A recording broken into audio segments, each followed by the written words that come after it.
Oui, monsieur le maire, mes chers collègues, bonsoir. Les conseils municipaux de cette nouvelle mandature se suivent.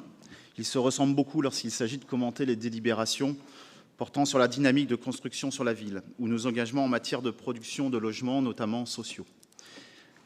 Entre nostalgie des uns pour les hautes courbes statistiques, les grues montant au ciel ou le béton coulé à flot, et le réalisme des autres qui prennent les rênes de la ville au moment où les crises sanitaires, énergétiques et financières emportent et entraînent avec elles une crise du logement dont vous avez tous convenu les uns et les autres au moment de votre intervention.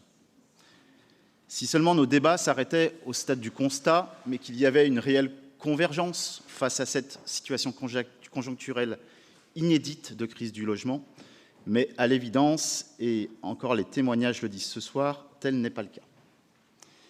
Il n'est plus question de nostalgie pour les uns, mais plutôt d'omission et bien sûr de partialité lorsqu'il s'agit d'évoquer la géographie de cette crise. J'ai bien entendu que notre ville allait tout droit dans le mur, mais moi ce que je peux vous dire, dans ce cas-là, ce sont toutes les métropoles qui vont dans le mur, puisque ce mal est situé sur toutes les métropoles. La démonstration, sauf si vous nous faites une démonstration par des sources éclairantes, effectivement, cette crise est bel et bien nationale. J'ai eu l'occasion de m'exprimer à plusieurs reprises ici du déficit de production de logements à cette échelle, 400 000 encore l'année dernière au lieu de 600 000 dans les besoins, des difficultés des bailleurs sociaux à produire du logement, largement relayées par l'USH, face à des décisions qui ont été prises au plan national par le gouvernement. Bref, je ne vais pas m'attarder sur les nombreux obstacles à une échelle bien plus large que celle de notre ville et métropole qui impactent et nuisent à la production. Et puis, comme vous nous le dites fréquemment, vous êtes aux manettes. Quelles actions mettez-vous en œuvre désormais ? En fait, sur ce point, nous estimons ne pas avoir de leçons à recevoir. Au-delà des leçons, finalement, nous aimerions peut-être entendre des propositions d'action dans ce contexte inédit, propositions d'action que je n'ai pas pu entendre au regard de vos interventions, puisque la ville, aujourd'hui en étroite collaboration avec la métropole de Lyon et son vice-président, au-delà d'un simple constat réaliste, froid, s'engage sans relâche et doit faire preuve d'innovation, puisqu'il s'agit bien d'innovation dont il faut faire preuve aujourd'hui, lorsqu'il s'agit de contrecarrer une crise nationale profonde. Et puis, vous l'aurez compris, le sempiternel argument est désormais un peu trop redondant, presque rasant, de construire encore et toujours plus, en pleine crise du logement, a du mal à trouver un écho sur le terrain, faute d'équilibre financier des opérations, y compris dans le privé, ou à provoquer des prix de sortie totalement aberrants. Je vous renvoie d'ailleurs à l'article du Progrès du jour sur des mètres carrés à 10 000 € du mètre dans le 6e qui se vendent encore aujourd'hui. Pourtant, notre politique du logement, elle est claire. Notre adjointe Sophia Popov, accompagnée des élus d'arrondissement, ont un cap et des objectifs très clairs.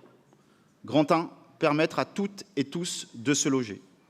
Grand 2, dans un logement confortable et bas carbone. Et enfin, grand 3, de pouvoir surtout recourir à ces droits face à l'augmentation croissante des refus de logement. J'espère que sur ces 3 points, on partage tous ici ces mêmes objectifs. Et pour répondre à ces objectifs, de nombreuses actions concrètes, et j'insiste, parfois innovantes et courageuses, ont été mises en place. Sophia Popov a pu les citer, mais les secteurs de mixité sociale qui sont renforcés, le renforcement de la mixité aussi en début de mandat dans des actes déjà engagés, l'encadrement des loyers appliqués depuis 1 an, dont les effets sont encore discutables, certes, puisqu'on n'a pas d'antériorité, la mise en place d'une réglementation encore plus stricte sur les meublés de tourisme et surtout la mise en place de moyens de contrôle qui n'existaient pas auparavant et qui commencent d'ailleurs à produire des résultats. Actions ô combien nécessaires mises en place dans de très nombreuses villes dans ce monde, réputées pour autant pour leur liberté d'entreprendre. Nous pouvons même citer Nice en France, voire même New York aujourd'hui, où il est plus possible de se loger dans un Airbnb du fait du dérèglement du marché du logement que ça a pu engendrer. Le développement du bail réel solidaire, le soutien à l'habitat participatif, la lutte contre la vacance, l'incitation à la relocation auprès des propriétaires privés.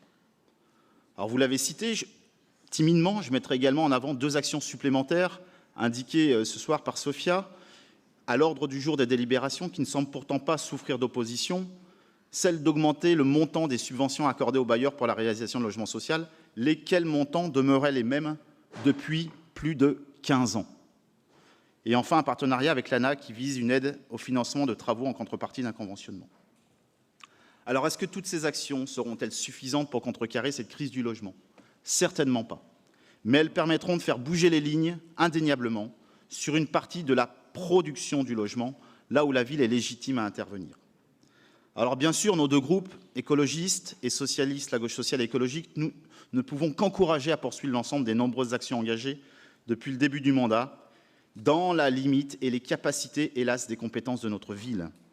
Des actions menées par Sofia Popov en étroite collaboration avec les arrondissements, des actions évidemment à poursuivre avec la métropole et ses communes qui la composent, car c'est bien à cette échelle que les politiques de l'habitat et du logement sont les plus efficaces. Je vous remercie.